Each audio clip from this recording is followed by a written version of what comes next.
जय हिंद। तो आप सभी को प्यार भरा गुड मॉर्निंग। तो देखिए, आज हम लोग 10 और 11 दो दिन का करंट अफेयर का क्लास हम लोग आज इस सेशन में देखेंगे, क्योंकि 10 नवंबर को जो है आपको करंट अफेयर का क्लास नहीं हो पाया था। कुछ कारणवश नहीं हो पाया, उसके लिए माफ़ी चाहते हैं। तो आज इस सेशन में हम लोग 2 दिन का करंट अफेयर का क्लास देखेंगे, और इस क्लास के लास्ट में आपसे एक प्रश्न पूछेंगे जो आपको 10 और 11 नवंबर से पहले जितना भी क्लास हुआ है उसी में से एक प्रश्न होगा, और उस प्रश्न का आंसर आपको कमेंट बॉक्स में कमेंट करके बताना होगा। और इस क्लास का पीडीएफ आपको टेलीग्राम चैनल पे मिल जाएगा, और उस टेलीग्राम चैनल का लिंक इस वीडियो का डिस्क्रिप्शन बॉक्स में दिया हुआ है, आप वहां से ज्वाइन कर सकते हैं। ठीक है। और अगर यह मेरा सेशन अगर आपको अच्छा लगेगा तो वीडियो को आप लाइक कर देंगे, और चैनल पे पहली बार होंगे तो चैनल को सब्सक्राइब कर देंगे। ठीक है, तो चलिए क्लास को स्टार्ट करते हैं। देखते हैं 9 नवंबर को कौन सा आपको प्रश्न दिया गया था। ठीक है, तो वो प्रश्न क्या है कि हाल ही में ब्रिटिश अकादमी पुस्तक पुरस्कार 2023 के लिए किसे नामित किया गया। यानी ब्रिटिश अकादमी पुस्तक पुरस्कार 2023 के लिए किसे नामित किया गया। दीनानाथ राजपूत, दीप नारायण नायक, नंदिनी दास या फिर विहान ताल्या। तो देखिए, इसका जो आंसर होगा नंदिनी दास होगा। क्या होगा? नंदिनी दास, यानी सी आंसर। और दीनानाथ राजपूत अगर हम बात करें, दीनानाथ राजपूत को, तो ये आपको रोहिणी, क्या है, रोहिणी नैयर, रोहिणी नैयर, रोहिणी नैयर पुरस्कार से इनको सम्मानित किया गया। ये जो पुरस्कार है आपको सामाजिक कार्य के लिए दिया जाता है। ठीक है, यानी रोहिणी नैयर जो पुरस्कार है आपको सामाजिक कार्य के लिए दिया जाता है। किनको दिया गया है? दीनानाथ राजपूत। और इसमें जो है आपको 10 लाख, कितना रुपया? 10 लाख दिया जाता है। ठीक है। उसके अलावा अगर हम बात करें तो दीप नारायण नायक जी को, इनको विश्व विश्व आपको क्या बोलते हैं, शिक्षक, यानी वैश्विक शिक्षक का पुरस्कार जो है दीप नारायण नायक जी को दिया गया। और विहान ताल्या जो हैं, इनको आपको wild life photographer of the year, क्या याद रखना है, wild life photographer of the year का पुरस्कार विहान ताल्या। ठीक है, ये चारों ऑप्शन को आप याद रखिएगा। ठीक है, ये जो चार जो ऑप्शन में जिनका नाम है, क्या क्या इनको अवार्ड मिला है, वो सभी आपको याद रखना है, क्योंकि यह जो है आपको बहुत ही इंपॉर्टेंट है। सबसे फर्स्ट आपको देखिए, इसका जो आंसर तो होगा नंदिनी दास ही, क्योंकि ब्रिटिश अकादमी पुस्तक पुरस्कार 2023 के लिए नामित किया गया है नंदिनी दास को। लेकिन दीनानाथ राजपूत को आपको रोहिणी नैयर पुरस्कार दिया गया सामाजिक कार्य के लिए। फिर उसके बाद दीप नारायण नायक जी को विश्व क्या है, शैक्षिक शिक्षक का पुरस्कार दिया गया। उसके अलावा बिहान ताल्या, इनको wild life photographer of the year का पुरस्कार दिया गया। ठीक है, अब उसके बाद आज का फर्स्ट प्रश्न देखेंगे। आज का फर्स्ट प्रश्न क्या कहता है कि हाल ही में किस देश के प्रधानमंत्री एंटोनियो कोस्टा ने भ्रष्टाचार के आरोप के कारण पद से इस्तीफा दे दिया। यानी कौन सा देश के प्रधानमंत्री एंटोनियो कोस्टा हैं जो भ्रष्टाचार के आरोप के कारण पद से इस्तीफा दिए हैं। पुर्तगाल, फ्रांस, रसिया या फिर कनाडा। तो देखिए, इसका आंसर होगा पुर्तगाल। क्या होगा? पुर्तगाल। ठीक है, अब उसके बाद है सेकंड प्रश्न। सेकंड है, हाल ही में विश्व रेडियोग्राफी दिवस 2023 कब मनाया गया। विश्व रेडियोग्राफी दिवस 2023 कब मनाया गया? 7 नवंबर, 5 नवंबर। देखिए, यहाँ पे एक ही ऑप्शन हो गया है, यहाँ पे 9 कर लीजिएगा। और फिर 8 नवंबर। तो इसका जो आंसर होगा 8 नवंबर। क्या होगा? 8 नवंबर, यानी देखिए, सेकंड का आंसर जो होगा आपको डी, 8 नवंबर। क्या होगा? 8 नवंबर। ठीक है, उसके अलावा अगर हम दिवस में बात करें तो 1 नवंबर को विश्व शाकाहारी दिवस। कौन सा दिवस? विश्व शाकाहारी दिवस। ठीक है, ये आपको याद रखना है।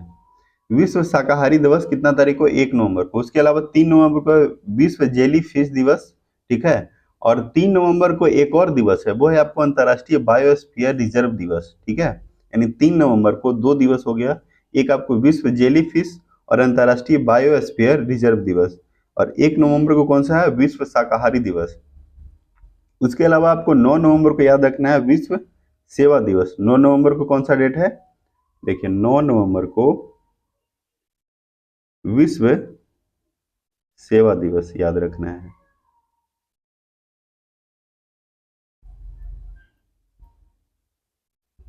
यानी 9 नवंबर को कौन सा है, विश्व सेवा दिवस।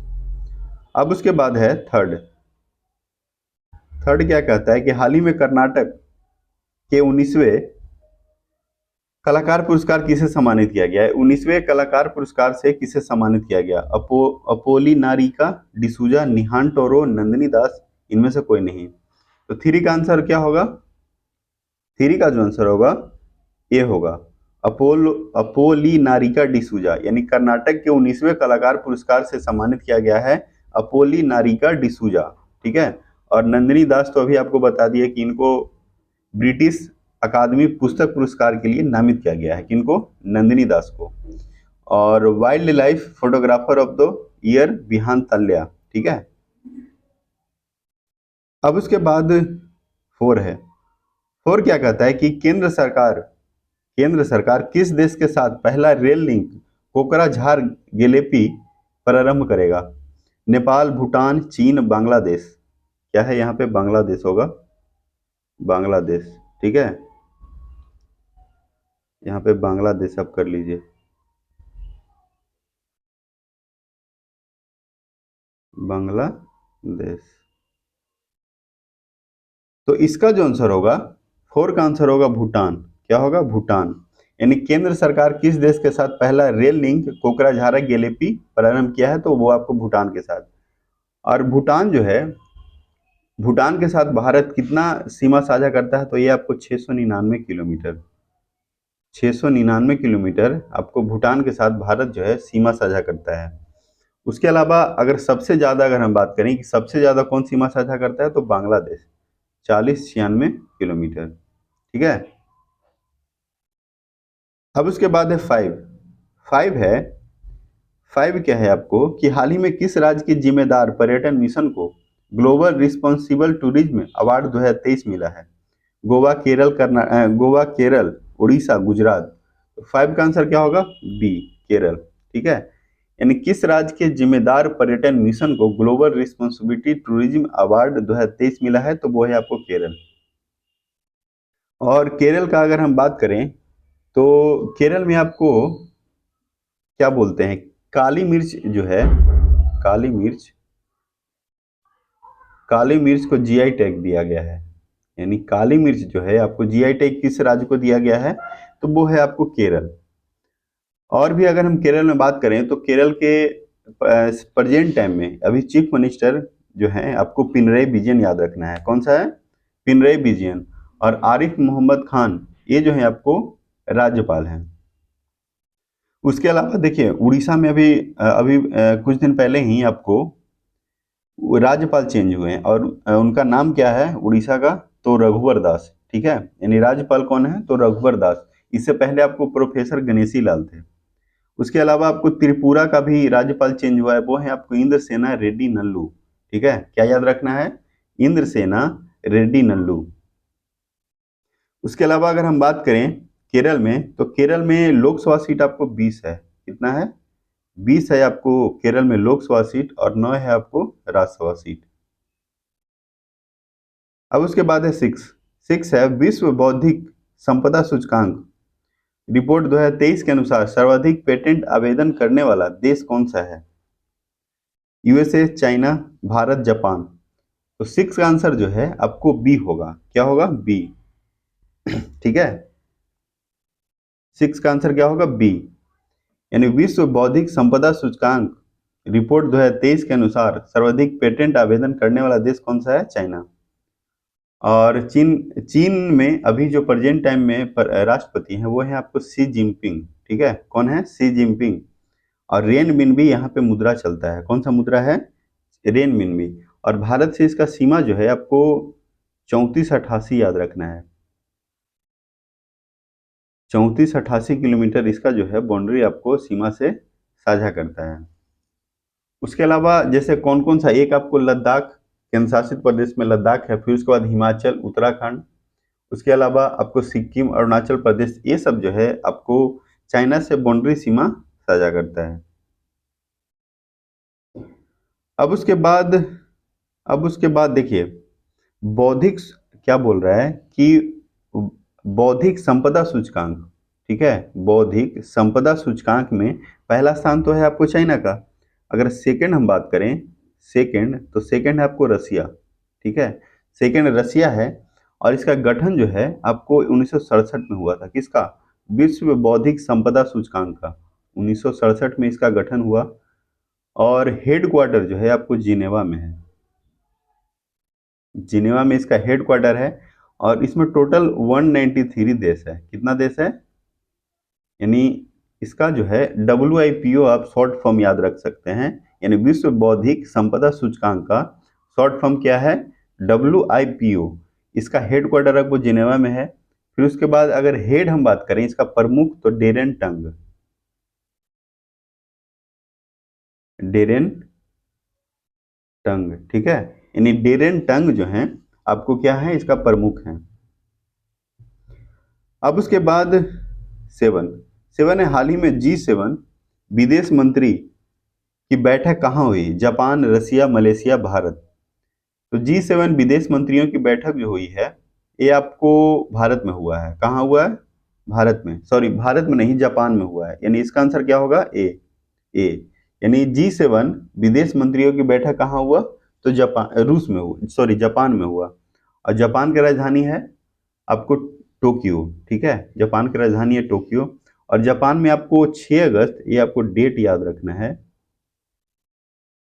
6 अगस्त 1945 को हिरोशिमा में, हिरोशिमा आपको बम गिराया गया था, परमाणु बम उस समय द्वितीय विश्व युद्ध चल रहा था, ठीक है, तो अमेरिका के द्वारा ऐसा किया गया था। और 9 अगस्त 1945 को नागासाकी पर, 9 अगस्त 1945 को नागासाकी पर बम गिरा गया। अब उसके बाद है, अब उसके बाद है कि मनोरंजन मिश्रा, मनोरंजन मिश्रा को RBI के कार्यकारी निर्देशक बनाया गया, यानी मनोरंजन मिश्रा जो हैं उनको RBI के कार्यकारी निर्देशक बनाया गया। और RBI के अभी जो हैं आपको गवर्नर कौन है, शक्तिकांत दास, शक्तिकांत दास याद रखना है। और RBI के गठन आपको 1 अप्रैल 1935 को हुआ था, 1 अप्रैल 1935, ठीक है। और इसका हेडक्वार्टर आपको मुंबई में है, हेडक्वार्टर कहाँ है, मुंबई में है। और एक आपको नाम याद रखना है, CD देशमुख, ठीक है, CD देशमुख आपको भारत के, यानी भारत के प्रथम जो है आपको RBI के गवर्नर थे, भारत के प्रथम RBI के गवर्नर कौन थे, CD देशमुख। उसके अलावा हितेश कुमार को भारत का नया महासर्वेक्षक नियुक्त किया गया, ठीक है, यानी हितेश कुमार को भारत का नया सर्वेक्षक नियुक्त किया गया है।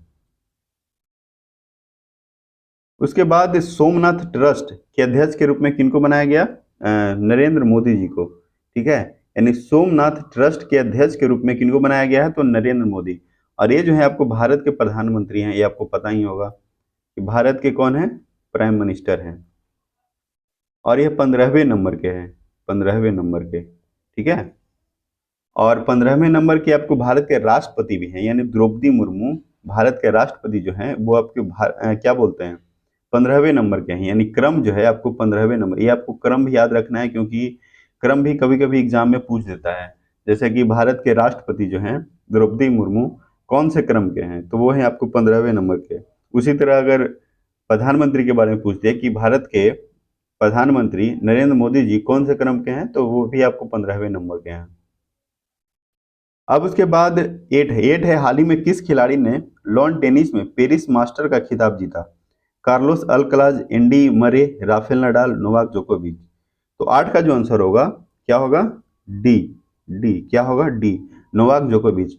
उसके अलावा नोवाक जोकोविच ये आपको यूएस ओपन पुरुष एकल का खिताब भी जीते हैं नोवाक जोकोविच। और ये आपको सर्बिया के हैं, सर्बिया, यानी नोवाक जोकोविच कहाँ के हैं, तो ये आपको सर्बिया के हैं। और यूएस ओपन पुरुष एकल के खिताब भी कौन जीते हैं, 2023 का, ये आपको 2023 का बता रहे हैं, 2023 का जीते हैं, ठीक है। उसके अलावा आपको कार्लोस अल्कराज जो हैं आपको विंबलडन, विंबलडन याद रखना है। विंबलडन का पुरुष एकल का खिताब कौन जीते हैं? तो आपको कार्लोस अल्कराज। और लॉन टेनिस में पेरिस मास्टर का खिताब कौन जीते? तो नोवाक जोकोविच। देखिए इसमें आपको टेनिस में आपको 4 ग्रैंड स्लैम होता है। एक होता है ऑस्ट्रेलियन ओपन, ऑस्ट्रेलियन ओपन,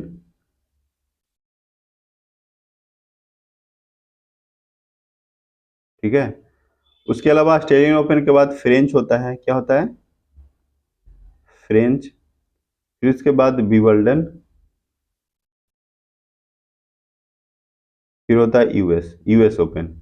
तो देखिए ऑस्ट्रेलियन ओपन जो है आपको 1905 में स्टार्ट हुआ था, और फ्रेंच ओपन 1891, और विंबलडन 1877, और यूएस ओपन 1881।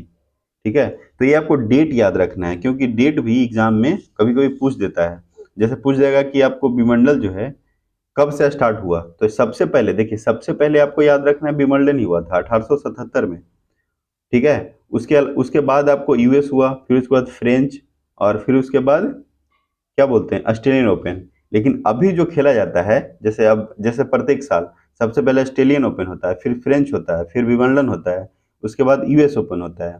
ठीक है, और अगर हम बात करें कि ऑस्ट्रेलियन ओपन जो है आपको हार्ड कोर्ट पे खेला जाता है, और यूएस ओपन भी आपको हार्ड कोर्ट पे खेला जाता है। फ्रेंच क्ले कोर्ट पे, ठीक है, फ्रेंच ओपन आपको क्ले कोर्ट पे और ग्रास कोर्ट पे विंबलडन खेला जाता है। तो इतना जो है आपको याद रखना है, क्योंकि यहाँ से आपको 1 नंबर प्रश्न पूछने का संभावना ज्यादा है, और पूछ भी सकता है। ठीक है, अब उसके बाद है नाइन है, हाल ही में कौन सी राज्य सरकार ने प्रोजेक्ट डॉल्फिन को लागू करने का आदेश जारी किया? तमिलनाडु, उत्तर प्रदेश, उत्तराखंड या फिर गुजरात? तो इसका जो आंसर होगा तमिलनाडु। क्या होगा? तमिलनाडु। यानी प्रोजेक्ट डॉल्फिन को लागू करने वाला देश कौन सा राज्य बना है? तो ये है आपको तमिलनाडु। ठीक है, और अभी जो है उत्तर प्रदेश आपको अपना अपना राज्य का, यानी उत्तर प्रदेश राज्य का जलीय जीव घोषित किया है डॉल्फिन को। ये भी आपको याद रखना है। अगर एग्जाम में अगर इस तरह से क्वेश्चन पूछेगा कि हाल ही में कौन सा राज्य सरकार जो है अपने जलीय जीव डॉल्फिन को घोषित किया, तो वो है आपको उत्तर प्रदेश याद रखना है। और तमिलनाडु में अगर हम बात करें तो यहाँ पे चीफ मिनिस्टर है कौन? एम के स्टालिन। एम के स्टालिन याद रखना है। क्या है? एम के स्टालिन जी हैं आपको तमिलनाडु के आपको चीफ मिनिस्टर हैं। उसके अलावा अगर हम बात करें तो इसका गठन जो है आपको 1950 को हुआ था। 26 जनवरी 1950 को तमिलनाडु का गठन हुआ, और आर एन रवि याद रखना है राज्यपाल। आर एन रवि, ये जो हैं आपको राज्यपाल हैं। और तमिलनाडु में अगर और भी बात करें तो यहाँ पे लोकसभा सीट आपको 39 है। कितना लोकसभा सीट है? 39 लोकसभा सीट है, और 18 जो है आपको राज्यसभा सीट। देखिए एक और प्रश्न आपको याद रखना है इसमें कि पुदुचेरी ये केंद्र शासित प्रदेश है भारत का, और इसका जो विस्तार है आपको 3 राज्य में है। एक है तमिलनाडु, आंध्र प्रदेश और केरल। ठीक है, यानी पुदुचेरी केंद्र शासित प्रदेश का विस्तार आपको तमिलनाडु, आंध्र प्रदेश और केरल, ये तीनों राज्यों में है। और तमिलनाडु में और भी अगर हम बात करें तो तिलापिया पार्वो वायरस, ये आपको याद रखना है। Tilapia parvo virus, tilapia parvo virus अभी हाल ही में खोजा गया। उसके अलावा स्ट्रीट चाइल्ड क्रिकेट विश्व कप आपको कहाँ होगा? चेन्नई में होगा। फिर उसके अलावा स्कूल के लिए विस्तारित नाश्ता योजना कौन सा राज्य सरकार किया है? तो ये आपको तमिलनाडु। और तमिलनाडु को सलेम सागो एक याद रखना है कि सलेम सागो को जीआई टैग मिला। सलेम सागो जीआई टैग किसको मिला है? तो तमिलनाडु को। उसके अलावा अगर हम जीआई टैग अगर हम बात करें तो काली मिर्च केरल है, और काली मिर्च चावल अगर पूछेगा तो ये आपको मणिपुर, और चकुआ चावल असम, और रायगढ़ सॉल जो है आपको उड़ीसा में है। रायगढ़ सॉल कहाँ है? उड़ीसा को मिला है। उसके अलावा उसके अलावा अगर हम बात करें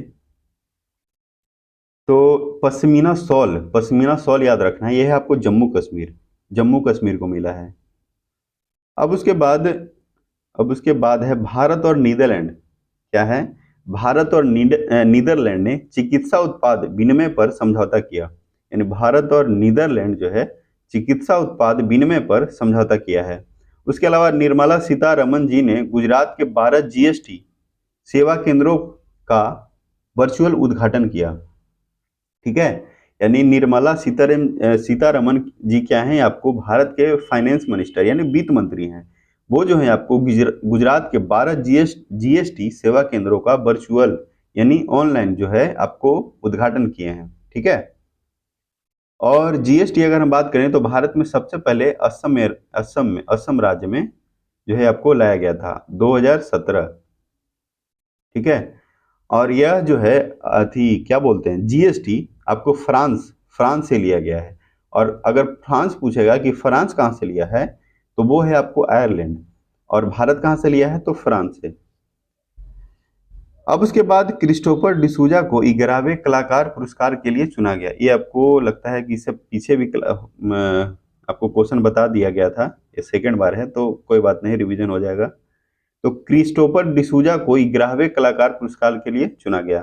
फिर उसके बाद भारत कर्मचारियों के लिए दूसरा सबसे अच्छा देश बना। यानी कर्मचारी के लिए दूसरा सबसे अच्छा देश कौन सा बना है तो आपको है भारत। उसके बाद है टेन है हाल ही में नेशनल कोऑपरेटिव ऑर्गेनिक्स लिमिटेड के भारत ऑर्गेनिक्स ब्रांड को किसने लॉन्च किया? अमित शाह, राजनाथ सिंह, आरके सिंह, विनय यादव। तो इसका जो आंसर होगा आपको अमित शाह होगा। अमित शाह क्या है? भारत के गृह मंत्री हैं। ठीक है, और इनके बेटा जो हैं जय शाह वो आपको बीसीसीआई के सचिव हैं। जय शाह जो हैं बीसीसीआई के सचिव हैं, और बीसीसीआई के अध्यक्ष अभी कौन है तो रोजर बिन्नी, याद रखना है रोजर बिन्नी। ठीक है, रोजर बिन्नी। ठीक है, अब उसके बाद अगर हम बात करें, अब उसके बाद है आपको 11 हाल ही में चर्चा में रहे मोमेंट डू 23 मार्च M23 विद्रोहियों का संबंध किससे है? हाल ही में चर्चा में रहे मोमेंट डू 23 मार्च M23 विद्रोहियों का संबंध किससे है? इजराइल है, फिर उसके बाद चीन है, कांगो लोकतांत्रिक गणराज्य है, या फिर जापान है। तो यह जो है आपको कांगो लोकतांत्रिक गणराज्य, और ये आपको अफ्रीका महाद्वीप में पड़ता है। कहाँ पड़ता है? अफ्रीका महाद्वीप में। अब उसके बाद है 12 है हाल ही में एक माह में 16.1 मिलियन टन का सर्वाधिक कार्गो संभालने वाला भारत का पहला बंदरगाह कौन सा है? चेन्नई बंदरगाह, मैंगलोर मुद्रा बंदरगाह, या फिर कोच्चि बंदरगाह। तो इसका जो आंसर होगा मुद्रा बंदरगाह। क्या होगा? मुद्रा, यानी 12 का सी। ठीक है, कौन सा बंदरगाह है? और यह जो है आपको मुद्रा बंदरगाह भारत का पहला प्राइवेट जो है आपको बंदरगाह है। ठीक है, भारत का पहला प्राइवेट बंदरगाह कौन सा है तो ये आपको क्या बोलते हैं? मुद्रा बंदरगाह। ठीक है, और ये आपको अडानी कंपनी का है। किसका है? अडानी कंपनी का। उसके बाद है 13 है अर्थ शॉट। क्या है? अर्थ शॉट पुरस्कार 2023 किस भारतीय नवाचार को मिला? भूमित्रा, एस4एस प्रौद्योगिकी, या फिर ए और बी, इनमें से कोई नहीं। तो अर्थ शॉट पुरस्कार भूमित्रा और एस4एस प्रौद्योगिकी को मिला, यानी ए और बी, सी हो जाएगा इसका। क्या होगा? सी। देखिए सी है ना, यानी क्या होगा आंसर इसका? आपको सी हो जाएगा। ए और बी, यहाँ पे ये होगा ए और बी दोनों, यानी भूमित्रा और एस4एस प्रौद्योगिकी को अर्थ शॉट पुरस्कार 2023 के लिए भारतीय नवाचार को। देखिए क्या है प्रश्न कि अर्थ शॉट पुरस्कार 2023 किस भारतीय नवाचार को मिला है? तो ये आपको भूमित्रा और एस4एस प्रौद्योगिकी को मिला है। अब उसके बाद है 14 है हाल ही में राष्ट्रीय मानवाधिकार संस्थाओं का 19वां अंतर्राष्ट्रीय सम्मेलन कहाँ हुआ? जिनेवा, दोहा, मुंबई, कोपेनहेगन। 14 का जो आंसर है आपको कोपेनहेगन। क्या होगा? कोपेनहेगन, यानी राष्ट्रीय मानवाधिकार संस्थाओं का 19वां अंतर्राष्ट्रीय सम्मेलन कहाँ हुआ है? तो ये आपको डेनमार्क के कोपेनहेगन में हुआ है। और भारत की तरफ से जो सम्मेलन में हिस्सा लिए हैं वो हैं आपको श्री अरुणा मिश्रा। ये जो है आपको NHRC यानी राष्ट्रीय मानवाधिकार संस्था के जो हैं आपको अध्यक्ष हैं। ठीक है, कौन है? श्री अरुणा मिश्रा। और यह जो है आपको हर एक 3 साल बाद होता है। कितना साल बाद? हर एक 3 वर्ष बाद होता है। ठीक है। और डेनमार्क में अगर हम बात करें तो डेनमार्क के संसद का नाम क्या है? फोलकेटिंग। डेनमार्क के संसद का नाम है फोलकेटिंग। और एक और प्रश्न इससे आपको याद रखना है कि देखिए ग्रीनलैंड भारत का नहीं, ग्रीनलैंड जो है विश्व का सबसे बड़ा द्वीप है। ठीक है, ग्रीनलैंड विश्व का सबसे बड़ा द्वीप है। और द्वीप किसको बोला जाता है? जिसके चारों तरफ पानी ही पानी हो, उसको द्वीप बोला जाता है। ठीक है, तो ग्रीनलैंड क्या है? विश्व का सबसे बड़ा द्वीप है। और इस पे जो है ग्रीनलैंड पे आपको प्रशासनिक अधिकार जो है आपको डेनमार्क का है। किसका अधिकार है? डेनमार्क का। तो ये बात आपको याद रखना है क्योंकि यहाँ से भी प्रश्न आपको एग्जाम में पूछे जाते हैं। ठीक है, और अगर आपको वीडियो पसंद आ रहा है तो वीडियो को लाइक करते चलें और चैनल को भी सब्सक्राइब करें और दोस्तों के साथ भी शेयर करें। अब उसके बाद है 15 हाल ही में राष्ट्रीय कानूनी 2023 जो है कब मनाया गया? 10 नवंबर, 9 नवंबर, 8 नवंबर। ठीक है, उसके अलावा है 7 नवंबर। क्या है? 7 नवंबर। तो देखिए इसका जो आंसर होगा आपको 9 नवंबर। क्या होगा? इसका आंसर क्या होगा? 9 नवंबर, यानी बी। उसके अलावा आपको एक और याद रखना है, आयुर्वेद। कौन सा? आयुर्वेद दिवस। ये है आपको 10। आयुर्वेद दिवस कितना तारीख को है? 10 नवंबर को। अब उसके बाद है 16, यानी आज का लास्ट प्रश्न। ठीक है, आज का लास्ट प्रश्न है, यानी 10 और 11 नवंबर 2 दिन का करंट अफेयर का आज लास्ट प्रश्न है। वो है हाल ही में ओलंपस AI मॉडल का संबंध किससे है? Amazon, Microsoft, Google, Meta. तो ओलंपस AI मॉडल का संबंध जो है आपको अमेजोन से है। किससे है? अमेजोन से। और अमेजोन का हेड जो है आपको जेफ बिजोज याद रखना है। जेफ बिजोज अमेजोन के क्या हैं? आपको हेड हैं। ठीक है, उसके अलावा गूगल का CEO कौन है? सुंदर पिचाई। सुंदर पिचाई। और गूगल का स्थापना कब हुआ था? 1998 में। और गूगल का कौन है? यानी सुंदर पिचाई आपको 2015 के बाद, 2015 से आपको सुंदर पिचाई ही गूगल का CEO। और यह जो है आपको भारतीय मूल के व्यक्ति हैं, भारतीय मूल के। ठीक है, उसके अलावा चीन के पेकिंग क्या है? चीन के पेकिंग यूनिवर्सिटी जो है आपको क्यूएस यूनिवर्सिटी रैंकिंग 2024 में शीर्ष स्थान। देखिए, यानी क्यूएस यूनिवर्सिटी रैंकिंग 2024 जो निकलता है उसमें चीन के पेकिंग यूनिवर्सिटी जो है आपको शीर्ष स्थान पे है, यानी पहला स्थान पे है। ठीक है, और दूसरा स्थान पे अगर हम बात करें तो हांगकांग। ठीक है, दूसरा स्थान पे हांगकांग यूनिवर्सिटी। और तीसरा है कौन? National university. वही अगर हम भारत में बात करें तो भारत में 148 यूनिवर्सिटी को भेजा गया, जिसमें IIT बॉम्बे आपको प्रमुख है। यानी पहला स्थान पे कौन सा है भारत में? तो IIT बॉम्बे है, जिसमें कितना क्यूएस यूनिवर्सिटी रैंकिंग में कितना भेजा गया था? तो 148 यूनिवर्सिटी को भेजा गया, जिसमें टॉप पे कौन सा है? IIT बॉम्बे है। ठीक है, अब उसके बाद 5 दिवसीय दिवाली उत्सव का उद्घाटन कहाँ हुआ है? तो नई दिल्ली। 5 दिवसीय दिवाली उत्सव का उद्घाटन हुआ नई दिल्ली। उसके बाद हाल ही में 10वां कलिंगा साहित्य महोत्सव भुवनेश्वर में आयोजित हुआ। ठीक है, क्या है? 10वां कलिंगा साहित्य महोत्सव कहाँ हुआ है? तो भुवनेश्वर। उसके अलावा 37वें राष्ट्रीय खेलों की पदक तालिका में महाराष्ट्र शीर्ष पे रहा। महाराष्ट्र, यानी 37वें राष्ट्रीय खेलों की पदक तालिका में महाराष्ट्र क्या है? शीर्ष पे रहा। और महाराष्ट्र में एक लावनी नृत्य जो है आपको प्रमुख है, वो आपको याद रखना है। और काला घोड़ा महोत्सव भी आपको महाराष्ट्र में। और यहाँ पे यानी महाराष्ट्र के चीफ मिनिस्टर कौन है? एकनाथ शिंदे। और राज्यपाल हैं आपको रमेश बैस। ठीक है, रमेश बैस राज्यपाल हैं। और 48 यहाँ पे लोकसभा सीट है और 19 है आपको राज्यसभा सीट। और गोदावरी नदी, ठीक है। एक आपको नदी जो है, आपको गोदावरी नदी, जो दक्षिण भारत का सबसे लंबा नदी है गोदावरी, वो आपको महाराष्ट्र के त्र्यंबकम पहाड़ी से निकलता है। कहाँ से निकलता है? महाराष्ट्र के त्र्यंबकम पहाड़ी से। और यह अरब सागर में अपना पानी नहीं गिराता है। कहाँ गिराता है? ये आपको बंगाल की खाड़ी में गिराता है। और वहीं पे एक और बैतरना नदी निकलता है, बैतरना नदी, जो आपको अरब सागर में पानी गिराता है। यानी यहाँ से आपको प्रश्न इस तरह से पूछ सकता है कि महाराष्ट्र के त्र्यंबकम पहाड़ी से दो नदी निकलता है, एक गोदावरी और एक है बैतरना। तो ये दोनों नदी जो है आपको, एक क्या बोलते हैं, बंगाल की खाड़ी में पानी गिराता है, और एक कहाँ गिराता है? एक आपको अरब सागर में। अब उसके बाद विश्व स्वास्थ्य शिखर सम्मेलन 2023 कहाँ हुआ है? तो बर्लिन में। विश्व स्वास्थ्य शिखर सम्मेलन कहाँ हुआ है? तो बर्लिन में। और स्वास्थ्य यानी WHO का स्थापना कब हुआ था? 7 अप्रैल 1948।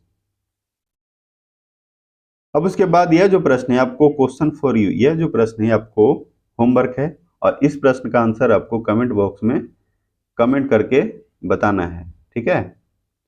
और और क्या, और आपको अगर वीडियो पसंद आए तो वीडियो को लाइक कर दें, और दोस्तों के साथ भी शेयर करें। तो चलिए आज के लिए इतना ही रखते हैं, तब तक के लिए जय हिंद, जय भारत, धन्यवाद।